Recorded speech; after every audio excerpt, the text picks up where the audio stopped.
भारतीय त्योहारों में करवा चौथ एक महत्वपूर्ण और लोकप्रिय त्योहार है। करवा चौथ का त्योहार पति पत्नी के बीच अटूट बंधन का प्रतीक है। इस दिन पत्नियां सुख समृद्धि व पति की लंबी आयु के लिए बड़ी श्रद्धा और उत्साह से व्रत रखती हैं। करवा चौथ में करवा का अर्थ जल रखने के लिए मिट्टी से बने एक छोटे पात्र से है और चौथ से अर्थ कार्तिक मास के कृष्ण पक्ष के चौथे दिन से है। ऐसी मान्यता है कि जब पांडव विपरीत परिस्थितियों में घिरे हुए थे तो द्रौपदी ने श्री कृष्ण से मदद मांगी। इस पर श्री कृष्ण ने उनको इसी तरह के व्रत को करने का आग्रह किया था। करवा चौथ के व्रत का और रवि की फसल की शुरुआत का लगभग एक ही समय होता है। ऐसा माना जाता है कि यह त्योहार अच्छी फसल के लिए भगवान से प्रार्थना है। सत्यवान सावित्री की कहानी काफी लोकप्रिय है। ऐसा कहा जाता है कि सत्यवान की मृत्यु के बाद जब यमराज उसे लेने पहुँचे तो सावित्री ने उसके पति को जीवन दान देने की भीख मांगी। जब यमराज ने मना किया तो उसने अन्न जल का त्याग कर दिया। इस पर यमराज ने उसे बोला कि तू इसके अलावा कुछ भी मांग सकती है। सावित्री ने अपने पति सत्यवान की संतान की इच्छा व्यक्त की। अतः यमराज को सत्यवान को जीवन दान देना पड़ा। करवा चौथ के व्रत में सरगी की प्रथा भी देखने को मिलती है। इसमें सास अपनी बहुओं को सूर्योदय से पहले खाने के अनेक व्यंजन देती है जिन्हें केवल तारों की छांव तक ही ग्रहण किया जा सकता है। मान्यताओं के अनुसार सबसे पहले माता पार्वती ने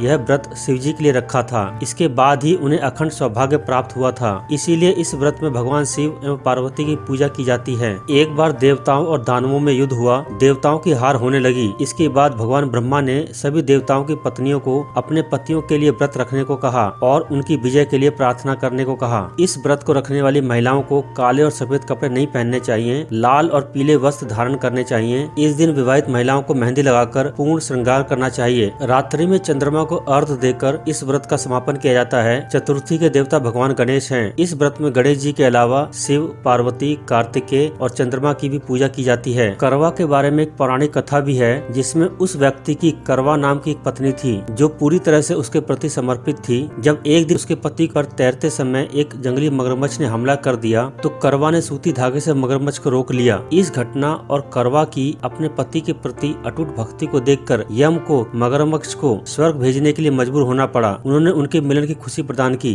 वीरवती 7 भाइयों के बीच अकेली बहन थी। जब उसके भाइयों ने देखा कि व्रत रखने से उनकी बहन को कमजोरी महसूस हो रही है तो उन्हें चिंता हुई और उन्होंने एक छलनी के पीछे एक पहाड़ी पर एक जलता हुआ दीपक रख दिया। दूर से देखने पर वह चांद जैसा लग रहा था। वीरवती ने उसे चांद समझकर अर्घ्य दे दिया और अपना व्रत तोड़ दिया। इसके बाद उन्हें सूचना मिली कि उनके पति की आकस्मिक मृत्यु हो गई है। वह निराश हो गई और उसने भगवान से प्रार्थना की, जिस पर देवी प्रकट हुई और बताया कि कैसे उनके भाइयों ने उसे बेवकूफ बनाया था। अपने पति को वापस जीवन में लाने के लिए देवी ने उसे एक बार फिर पूरे समर्पण के साथ व्रत करने के लिए कहा। यमराज यह देखकर प्रसन्न हुए कि वीरवती अपने पति के प्रति कितनी वफादार थी और उन्होंने उसके पति को वापस जीवित कर दिया।